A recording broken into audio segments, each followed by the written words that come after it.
All right, good afternoon. My name is Jane Herring. I'm the President and CEO of the World Affairs Council, Orange County. Thank you all for being here today to learn about the situation between the United States and Venezuela, maybe the entire world in Venezuela, to learn more about what is going on and to hear from an expert. It is my distinct pleasure to welcome our speaker today, Dr. Richard Downie. This is a very unique situation in that he is a predecessor of mine and a mentor of mine and a friend of mine. And I'm very glad to have him here because he is an expert in these situations and to hear from him about the situation. I would like to say before we get started that the World Affairs Councils of America are on a mission to educate the public about world affairs, about issues that faced Americans when it comes to international everything, when it comes to not being partisan, but also aware of what happens when we're not engaged in international affairs. So, Dr. Richard Downie is our distinct guest. We're very happy to have him. Very happy to have you all here today. And we will start with a question about the Venezuelan situation, which is we have seen a major U.S. military deployment near Venezuela that included a carrier strike group, a submarine, bombers, 15,000 military personnel, as well as airstrikes on 22 alleged drug boats. And last week, the U.S. seized an oil tanker. Dr. Downey, can you offer some background that can frame the situation for us? Perhaps more specifically, what is the Trump administration trying to achieve in Venezuela and why now? Yeah, well, thank you very much, Jane. And it's such a pleasure to be here with you as in particular, and certainly the audience from Orange County and across the country, and on what is a really topical issue right now. It is certainly an honor for me to be here, and I look forward to not only our conversation but questions from the audience as well. Just to give you a just an overview, I guess, to start with here. The situation in uh, off the coast of Venezuela is murky because I would say that the administration really has not made its goals and objectives clear. As you described, we have a very large force off the coast of Venezuela, probably the largest we've had in decades. As you said, 15, a carrier strike group with we have 4 to 5,000 Marines, along with destroyers, cruisers, F-35s, B-52s. It's an impressive group. And, the stated goal for this operation has been to decrease the flow of narcotics, illegal narcotics in the United States. But when you look at the structure and the scale of that effort, that deployment, that's in the region right now, it really doesn't lend itself to what's needed to destroy boats. But although what we've seen now is our 22 boats, basically boats allegedly carrying drugs.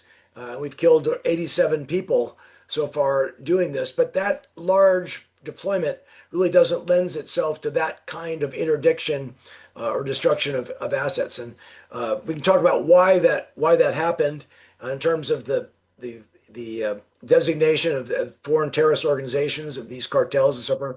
But the stated goal is more counter drug, but the unstated goal, what it appears to be, because of the scope and scale of this deployment, is really to remove Maduro from power. Nicolas Maduro, the de facto head of Venezuela. And as odious as his regime is, I mean, he has been in power since 2013, since Hugo Chavez left. There was a fraudulent election that he's in 2024 that was clearly, it was 2/3 of the voted went to the opposition. But he has collapsed the Venezuelan economy. Nearly 8 million people have left Venezuela, Venezuelans. Uh, he's basically presiding over a criminal state.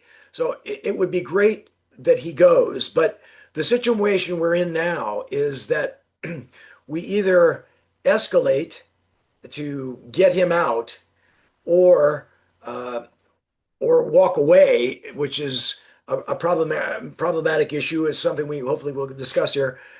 Or if we are successful in removing Maduro from power, it's what's called the day after scenario will be very difficult in Venezuela. The day after is, okay, now Maduro's gone, what next? How do you reconstruct? How does that government work? Will the opposition just come in and take over easily and smoothly, as Maria Corina Machado has said, the opposition leader has said, or will there be major problems because it could be very significant, which I hope we'll talk about. But that's kind of an overview of where we stand now. Thank you, Dr. Downie. I want to just enforce that all of you are welcome to ask questions. Put them in the Q&A box if you can. We promote as a council that we do not host platforms, we host conversations. So please, at all opportunities, ask your questions. So, okay, let me go into this next part. So this campaign of U.S. airstrikes on drug boats seem to have started after the administration designated several organizations, such as the Sinaloa cartel and Venezuela's Tren Agra, and more recently the Cartel de los Soles, as foreign terrorist organizations.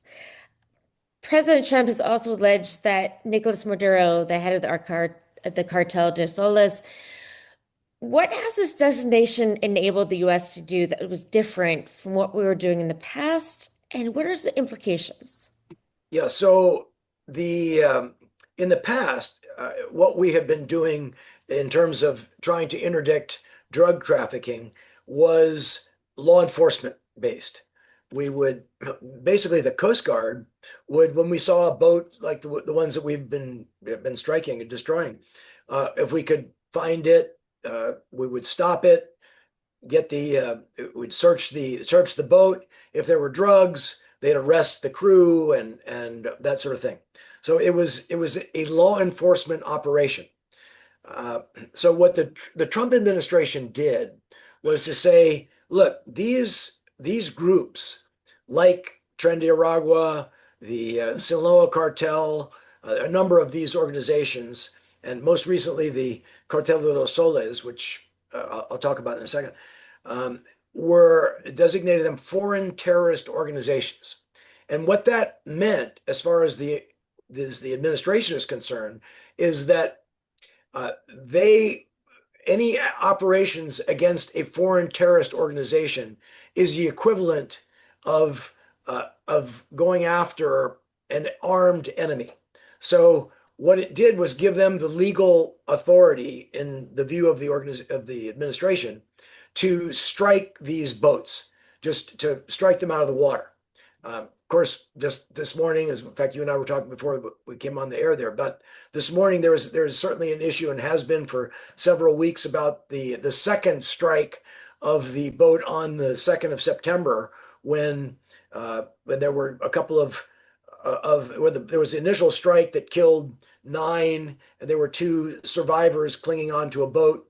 Was that legal? That's a whole nother issue. But ever since that time, they've continued to strike the boats, but with the authority that is, according to the administration, against these alleged members of these of terrorist organizations. And so there's a lot of, I mean, I'm not a lawyer and certainly wouldn't want to venture into whether that's legal or not, but there are certainly a lot of people who disagree with that and say these are extrajudicial killings. And in fact, Britain, one of our partners in the intelligence world, this was a big deal because we share, as part of the Five Eyes intelligence community. They're English, all English speaking. It's the US, UK, Canada, New Zealand, and Australia. We share intelligence. And Britain stopped sharing intelligence on the Caribbean, where they have a lot of intelligence because they believe this is illegal. But that's essentially what happened there. That's the administration believes they have the authority to go after drug boats with this designation. Okay. Um, yeah, so that leads us into the next question. So the administration says that this campaign is focused on combating drug trafficking, but I understand that only a small percentage of Venezuelan cocaine actually comes to the US. Can you explain the disconnect? Yeah, the uh, it is odd. Again, I think what we're seeing here is in Venezuela, about 7 or 8% of the cocaine that passes through Venezuela. Venezuela is not really a drug producing place; it's a transit spot, and so the only about 7 or 8% comes to the United States. About so the other 92% goes to Europe, mostly Spain and Holland, Netherlands. So the question is, wow, why are we focusing all of that effort on uh, Venezuela if our goal is really to interdict the illegal drugs that are coming to the United States? One of the things that the administration has been saying is that it's the fentanyl because these drugs are poisoning our people, and he's talking about fentanyl, about which we lose close to 100,000 people a year from drug overdoses from fentanyl. But fentanyl is the precursors come from China, are made in Mexico, and go by land into the United States. So, I mean, the rationale for all of this is pretty weak, and what it highlights is that really this is a pretext, as I mentioned earlier, for trying to remove Maduro from Venezuela to get a regime change. All right, well, that leads us into the next question. So, President Trump recently pardoned former Honduran President Juan Orlando Hernandez, who a court in New York convicted and sentenced to 45 years in prison for colluding with drug traffickers to ship 400 tons of cocaine to the U.S. while he was Honduras president. How do we make sense of this? Apparent contradiction for the pardon of convicted drug trafficker, while we seem to be waging a military campaign for the purpose of a counter drug trafficking. Yeah, I think there's no more clear explanation that shows that what we're trying to do in off the coast of Venezuela is really not the primary focus of this. The priority is not drug trafficking. It is regime change, because yeah, President Juan Orlando Hernandez, former president of Honduras, was he received was convicted in a New York federal courtroom for accepting millions in bribes from the Sinaloa cartel of Mexico, by the way, and you helping Honduran security forces protect the transit of 400 tons of cocaine to the United States. In fact, one of the things he said as part of the trial, it came out that he said, I'm stuffing the this cocaine up the noses of the gringos. And so, I mean, it was really a horrible situation. So if you're really focused uh, on countering drug trafficking, pardoning President Hernandez of Honduras was really not the right sign. I mean, this is an example of sort of the government not being in coordination here. But it's, in fact, Honduras is trying to get the United States to extradite Hernandez because they saw how blatant the corruption was under Maduro. I mean, under Hernandez, and so I think the only conclusion you can draw from this is that the United States really is less concerned about the focus on drugs. They're just using it as a pretext to go after this what the real end game is, I believe, to change the regime in Venezuela.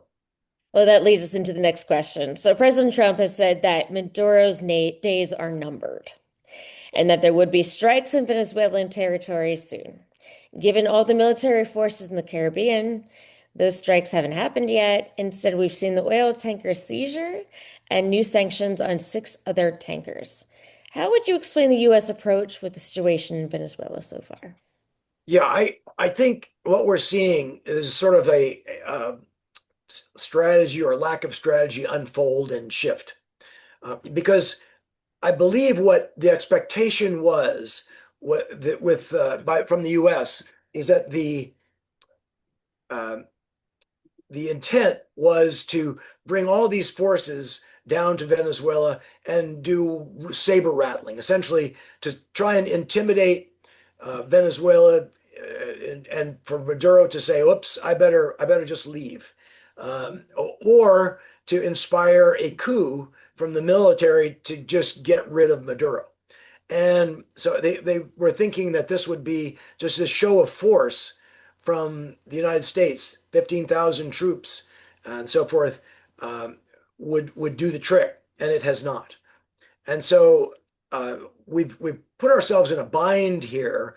But I mean, when you look at the structure of the forces that were actually in the area there, they're structured for airstrikes, those kinds of things. They're not structured for a ground invasion into Venezuela. And just historically speaking, when you see, I mean, when you look at Kosovo in 1999 or Libya in 2011, when you just saw airstrikes without a ground component, it doesn't have the desired effect. And we're not organized for that. And I think we Trump is seeing that there's not a lot of support for U.S. boots on the ground in Venezuela, which, by the way, would be a very tough situation. There's about 100,000 ground troops in Venezuela when you include the Army, the National Guard, which is not like it's a service, um, and the Marines, and not to mention hundreds of thousands of militias, colectivos they call them. So this would be a tough situation. So I think what Trump is realizing is that maybe we better, and legality of doing this as well. And so when you see the seizure of this tanker and the sanctioning of other tankers, I think what we may be observing is a shift to a strategy of economic pressure as opposed to military force to dislodge Maduro. And obviously trying to cut off the revenues to Maduro from oil it's a lifeline for Maduro. But that's a strategy that is certainly, I think, more probable to work than military force. But it's Venezuela has suffered through economic problems before. I mean, and Maduro has lasted through this. So it's not entirely clear whether economic pressure will do the trick. I mean, and Maduro is so tightly has such a tight control over the military and structures within the entire country that this will it'll be hard to see this work. Well, like you said, I mean, nearly 8 million Venezuelans have left the country. Um, Fraudulent election victory in 2024. Oh gosh. So you just basically explained, I mean, like how he's maintained military support so far. Do you think he can continue? Yeah, his so the reason why Maduro has survived all of this is because he has incredible control over uh, all these elements. Uh, the the, uh, uh, the Cartel de los Soles, which we talked about before, which was designated as a foreign terrorist organization. It's not really a cartel like the Sinaloa cartel, where you have Maduro at the head, and then everybody does what he says. It's more of a most intelligence agencies as well as researchers who focus on this in Venezuela say this is a network of not only military leaders but also government officials. So it's who are conducting drug trafficking, illegal gold mining, all kinds of of illegal activities. And what Maduro has done is he has built this system in which he enriches the generals. So they're in control. He puts military generals in control of the ports, the airports, food distribution. They're making boatloads of money from all of these activities. And so and by the way, they're also committing human rights abuses. So they don't. He controls these guys in terms of their support because if he leaves, they lose all of these benefits and will probably be indicted. So they don't want to do that. But he also has tremendous control over the military, thanks to Cuban intelligence officials that are embedded throughout the entire Venezuelan military. They are looking for dissent, and in fact, they've foiled about 9 coups already, and so and killed people who have been dissenters. So there's the likelihood that the military is going to have a coup to dislodge him is just not practical. And so all of those who are benefiting from this, if after Maduro goes, they will lose those benefits, probably get indicted, and go to jail. So besides that, Maduro has these, as I mentioned, hundreds of thousands of these militias that are out throughout the neighborhoods, all throughout Venezuela, and they're ensuring loyalty, ensuring control, intimidating the opposition, and they're armed and and they're organized. So this kind of network throughout the country, which is essentially a criminal state, is what's keeping him in power. And well, that's probably I could go on and on, but he has tremendous control over the country in that way. It sounds like something that is happened before. So 2 weeks ago, the Trump administration released the new national security strategy, which highlighted a Trump corollary to the Monroe Doctrine. This new Trump corollary essentially highlights that the U.S. will be preeminent in the Western Hemisphere and will not allow non-hemispheric competitors to threaten or control strategic or vital assets in the region. Given this pronouncement of U.S. preeminence in the hemisphere, does the U.S. have to do whatever it takes to achieve regime change in Venezuela to avoid making our country look ineffective or weak? Or does the administration need an exit ramp from this situation? What are your thoughts, Dr. Downey? Yeah, that's a really good point. I think, Jane, the national security strategy, which was released in November, is a very important document that I think it gives insights not just uh, uh, to this situation, but sort of the Trump administration's view towards the world. And what's unique about this particular strategy is that after years and years of the Latin America and the Western Hemisphere being sort of the lowest priority, it puts Latin America and the Western Hemisphere in as a high priority. And so that may be some insight into why the Trump administration is focused on Venezuela.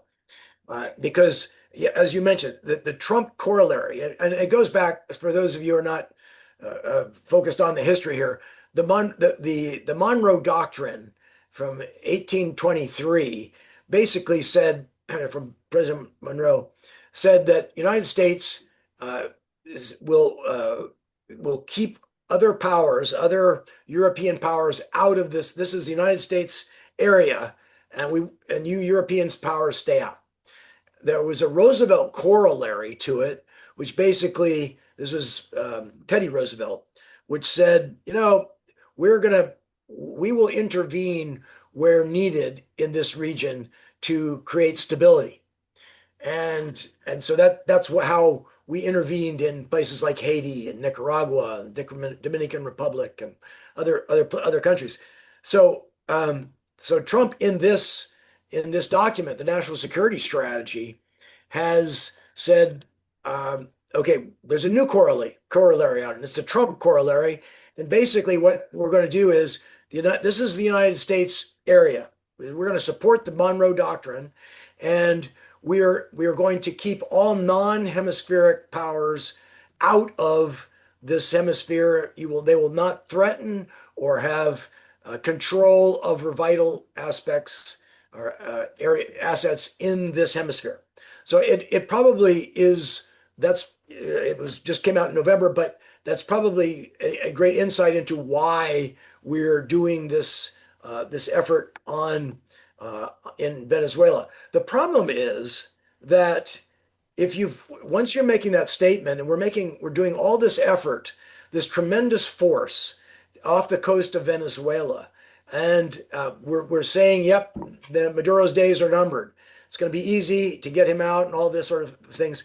Well, if we don't do it, this is a real problem for legitimacy in terms of the United States. So what we're talking about here is if you if we don't make this happen, do we need to escalate? Do we actually need to do airstrikes in Venezuela or a ground component to make Maduro leave?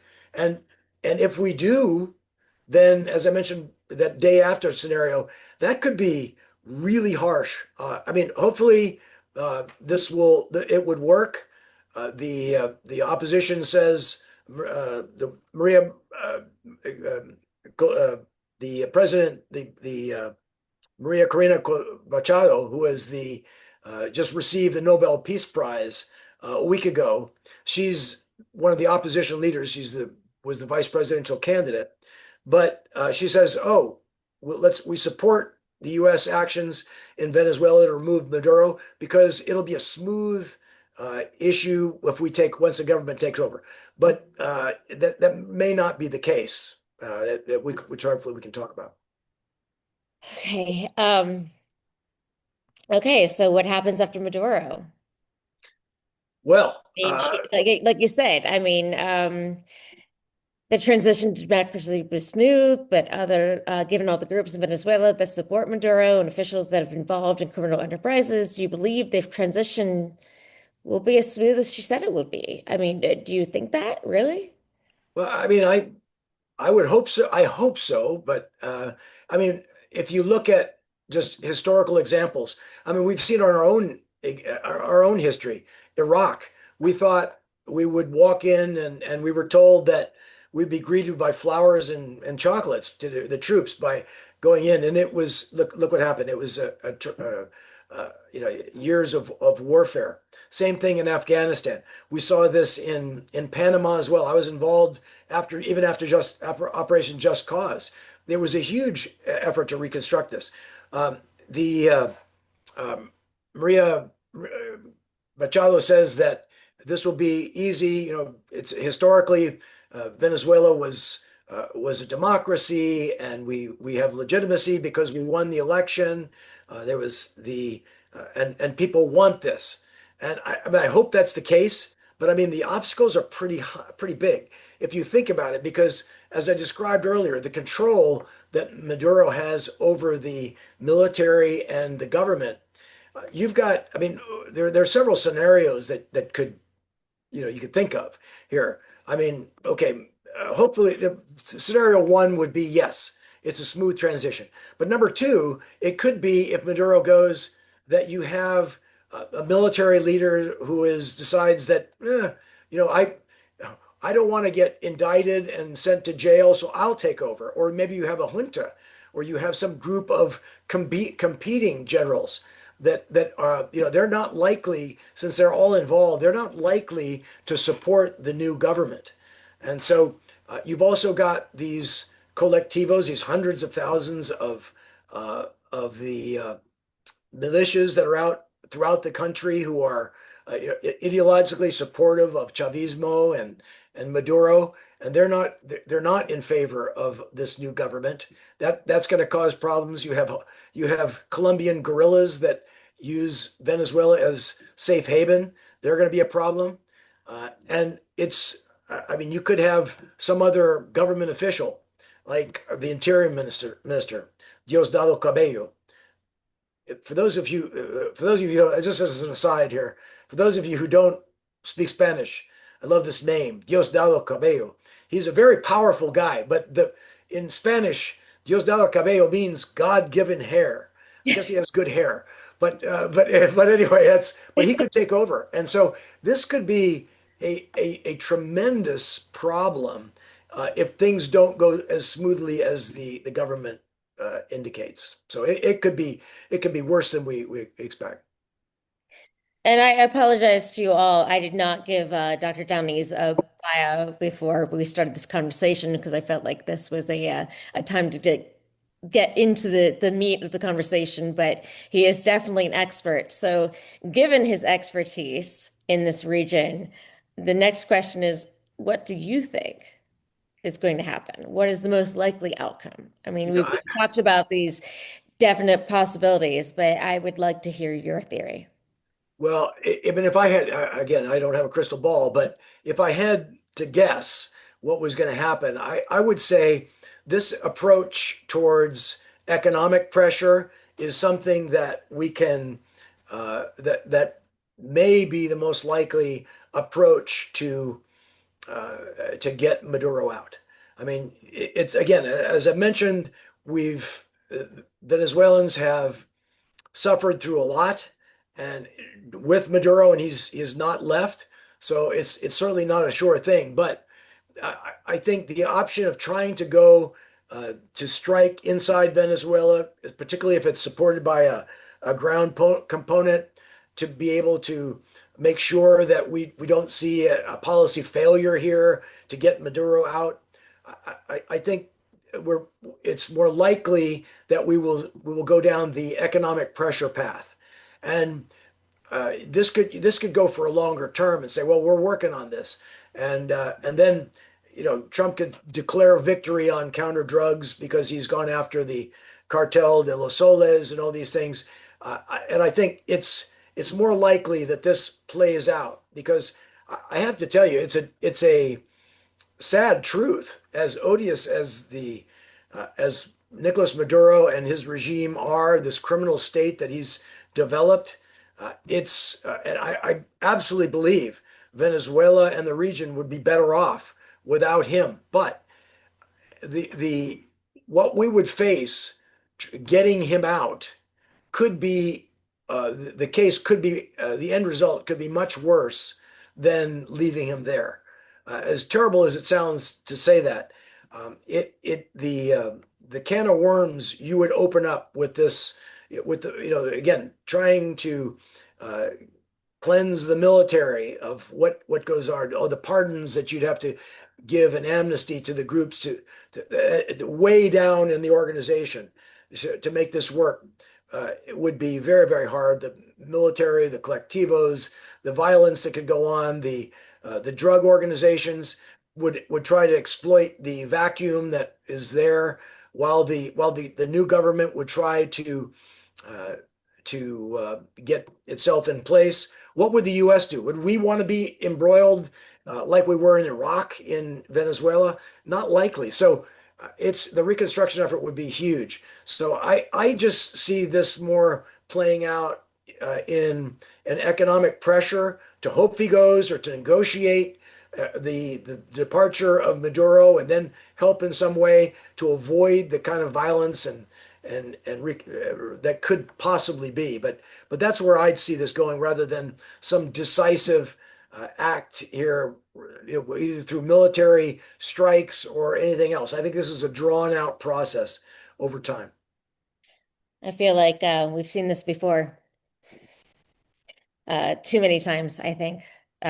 You may have already answered this question, but is there something our audience needs to know that maybe is not getting attention in our media, which I will say is probably not doing the job they're supposed to be doing on many, many issues right now. But in this particular issue, what would you like to say that our audience needs to know?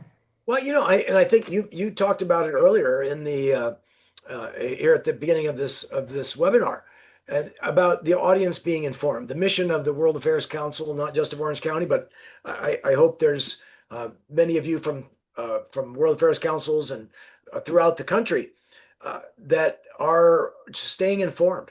I think we need to really be aware of what's going on and why. And that's why what you're doing at the World Affairs Council of Orange County and other places is helping, keeping citizenry informed. That's how we keep our democracy strong. But I do think uh, it's important for us to recognize as as a longtime Latin Americanist, I hate to see what's happening in Venezuela. It's a terrible, one of the most wealthy countries has been devastated from Nicolas Maduro, Chavez before him, Hugo Chavez before him, and now Maduro. I mean, 90% of their economy has collapsed from where it was because of all that's going on there. And I mean, as you mentioned earlier, 8 million, nearly 8 million people have left the country. The poverty, and just lack of freedom and ability to do what they could be doing in Venezuela, the good things, and problems for the rest of the region.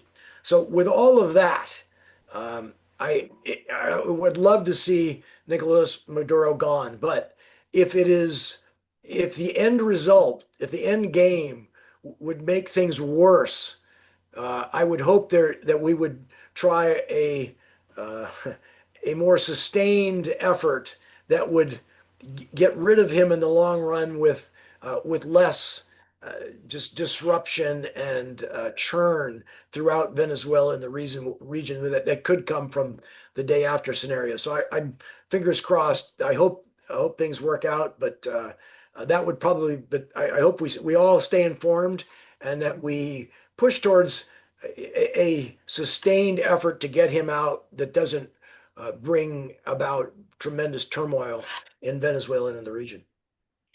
Thank you. I just want to say to all of our audience how lucky we are that we have Dr. Downie and his expertise to speak about all this.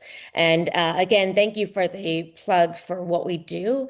The World Affairs Councils of America were formed going back to 1918 to basically keep our community informed on matters of international affairs and to make sure that our communities do not stay nationalist and isolationist, and to understand that what happens beyond our borders affects all of us. And I hope that in the season of giving and the season of the holidays that you will consider supporting your World Affairs Councils locally. So now I'm going to switch to, that's my job. I have to do that, you know. Dr. Dom knows that. So I'm now going to switch to the Q&A portion, and we have so many questions that are really wonderful. So I hope we can get to them all. So one of them I find particularly interesting because I'm following this myself. So the Flight Aware app shows no commercial airplanes over all of Venezuela right now. Many planes over Colombia to the west and Brazil to the south and east. What are your thoughts on this, Dr. Downey?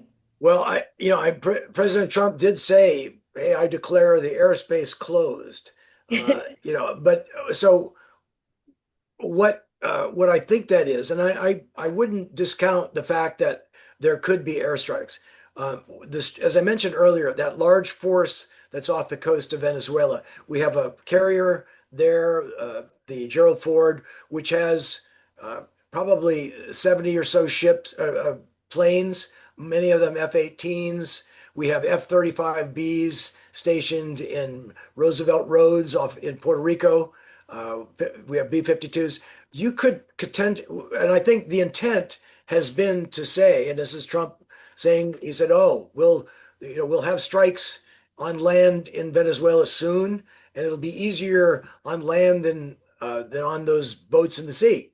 Well, it certainly could. It could happen. I don't discount it.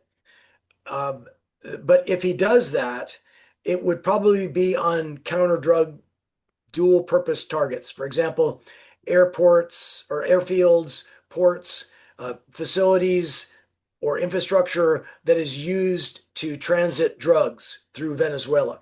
And could be drug labs as well, things like that. But drugs it's mostly transported through Venezuela. So I think those strikes would be intended to intimidate the the government, the military, but again, as I mentioned, without a ground component, those strikes are something people are that most countries and leaderships would be willing to absorb without saying, "Oops, I got to get out of here." So Maduro. The other thing is that uh, the Cubans, they are dependent on Venezuelan oil, and so they're helping to maintain Maduro in power.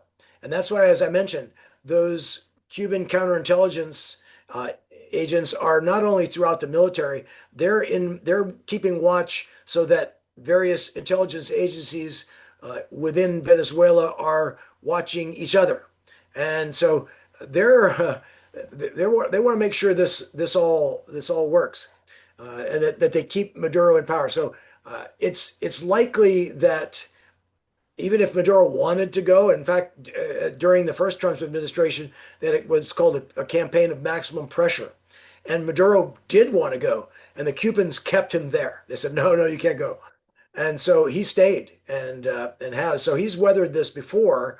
But to answer the question, I don't discount the fact that it could be an airstrike. We're structured for that. We're structured for airstrikes or missile strikes, not that military portion. But I don't see that just doing airstrikes would really be sufficient to remove Maduro and change the regime. Okay, thank you. Well, on that question, one of our executive committee members, Professor Dr. Heidi Hart, that we're very proud to have her in our community, has asked the question, what have been the responses of other governments? So aside from Cuba, other governments, other republics in the region to these attacks on the boats? Are they balancing their relations with the Venezuelan government, the Trump administration, their own constituents? I mean, are they sending out their fishermen? What are they doing? How are they reacting? Oh yeah, thanks, Jane, and thanks, Heidi. Hi to you. Um, the yeah, there's a it's interesting because most countries in Latin America historically, because of our interventions in the region, it's almost a knee-jerk reaction from many of these countries that, oops, the United States doing it again. We're against pressure. Well, Maduro has because Chavez before him and now Maduro have, but especially under Maduro, this regime has just been so heinous, and it's a criminal state.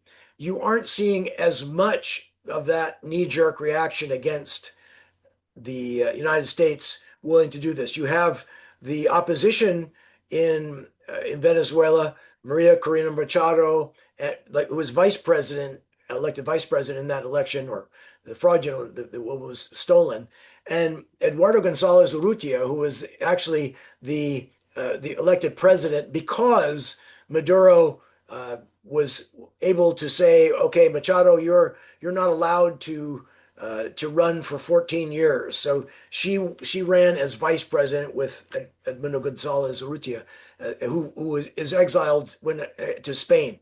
But in any event, so you have these sort of mixed feelings from governments around Venezuela.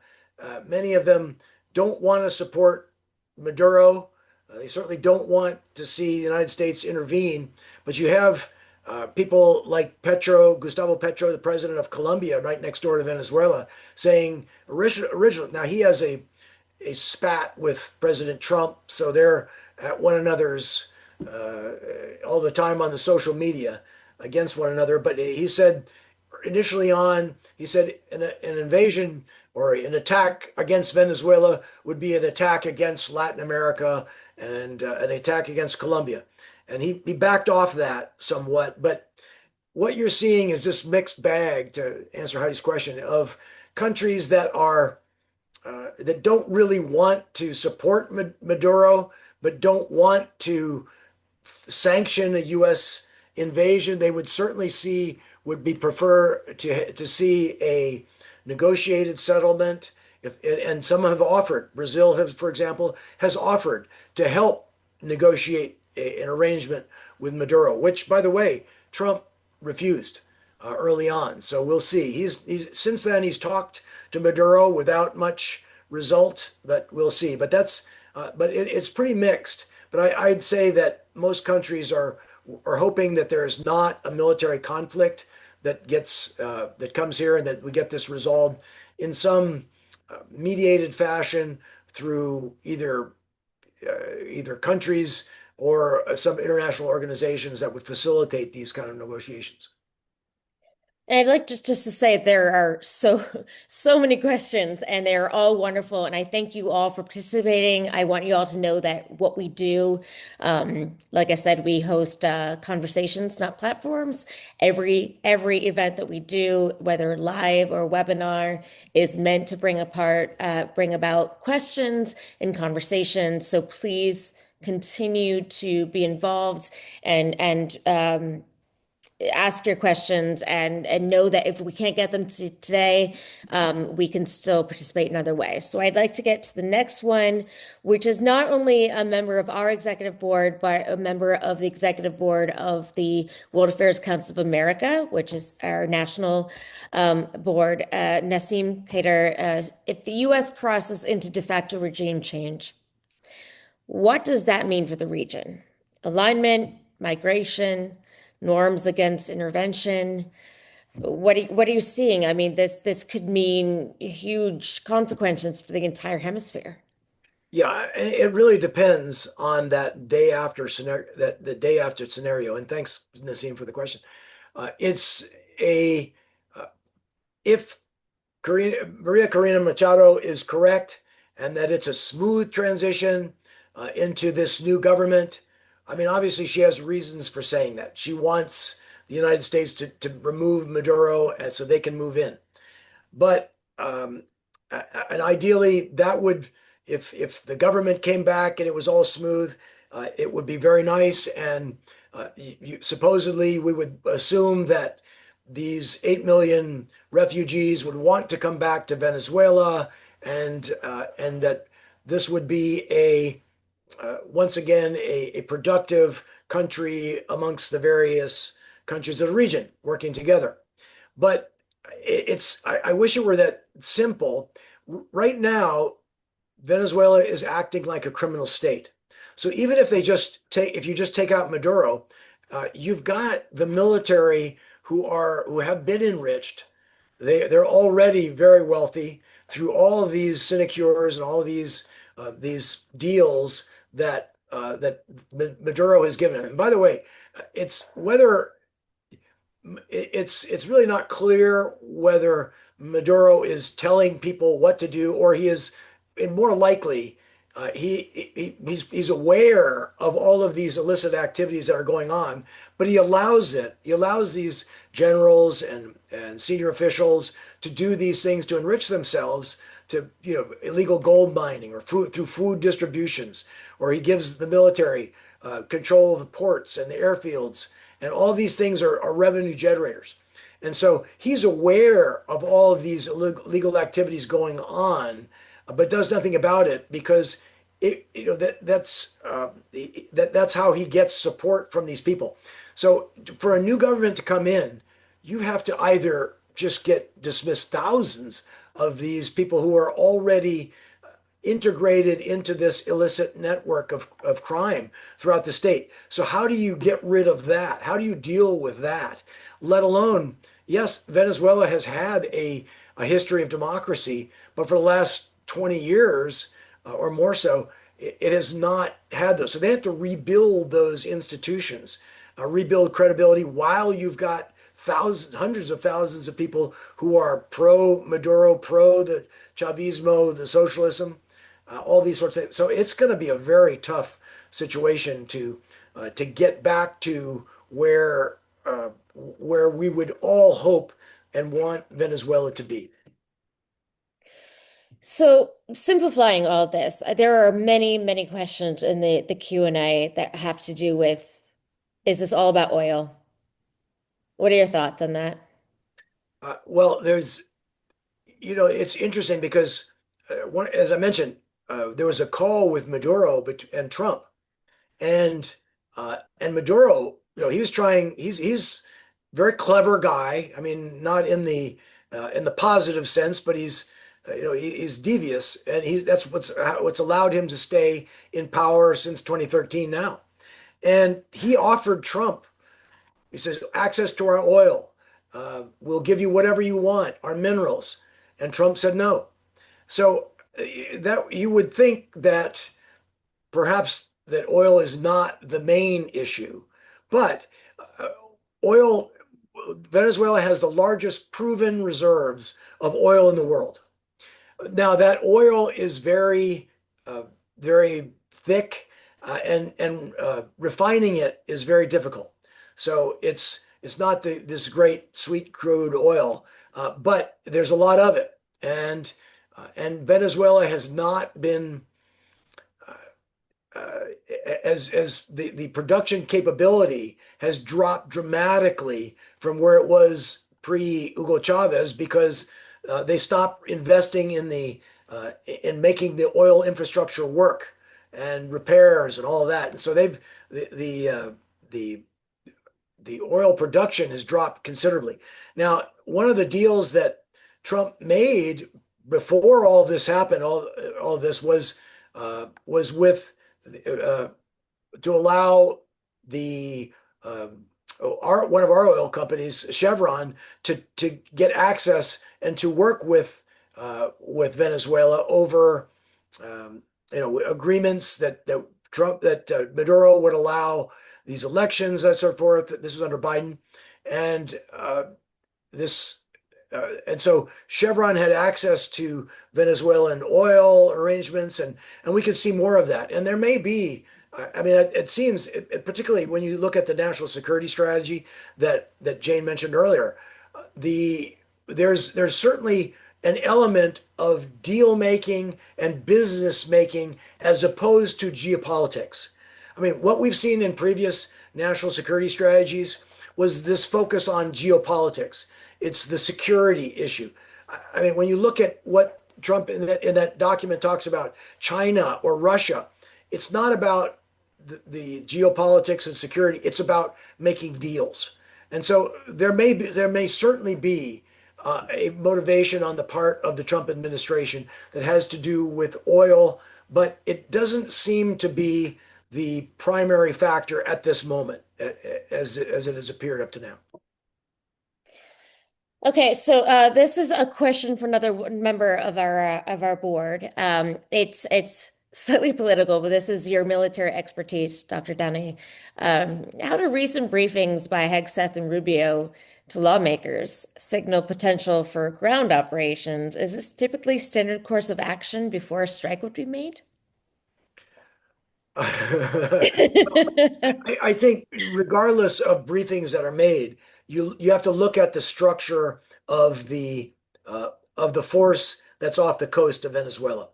If we were contemplating a ground assault, it wouldn't look like what we're seeing right now.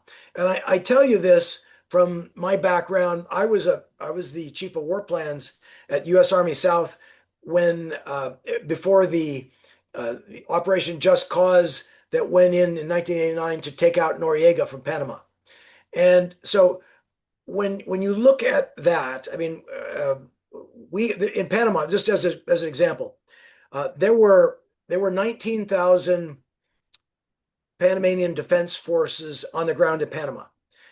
We had 16,000 in Panama stationed there, and we still brought in another 10,000 to deal with this. We had, with all the advantages we had with having bases all over Panama, we still had to bring in other troops.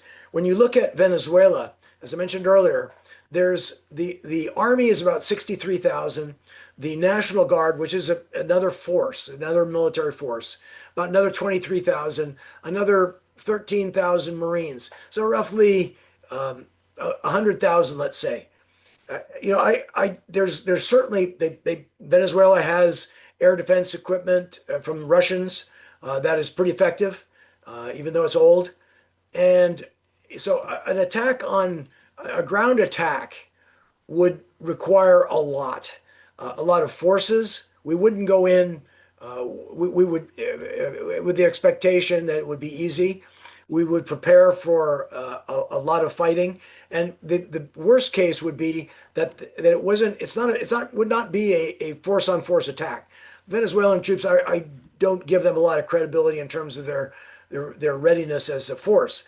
But what the worst that could happen would be that ground force plus all of those militias, those hundreds of thousands of collectivos that are armed and organized, would do insurgency work. They would do, and so guerrilla type tactics. It would really be ugly, and that would require a lot of forces. So again, yes, the meanings may be there, but the force structure that we're seeing now doesn't lend itself to, or the scale, to, 15,000 means mostly sailors, 4,000 Marines. It doesn't lend itself to a ground attack. Thank you, Dr. Downie. I would like to say that looking over through all the questions that are coming through here, there are a lot of experts who seem to be local. I would love to have you all be a part of what we do. These are conversations that we have daily. In fact, in 2 days, we're having our holiday party, and Dr. Downey will be speaking about current events globally there. But that event is only open to members, so I hope you all will join us. I would like to shout out to somebody who I saw has registered for something for the very first time, Mr. Katz, who asked about Cuban support for Venezuela. And what about your thoughts about working with Cuba to create relationship to weaken Maduro? We only have a few minutes left, but that's an interesting question I'd like to get your thoughts on briefly. I mean, I think, using leverage with Cuba is very interesting idea. They right now Cuba is absolutely dependent on Venezuelan oil. I mean, for its energy, and Cuba, as I'm sure Mr. Katz knows, is very it has many problems right now.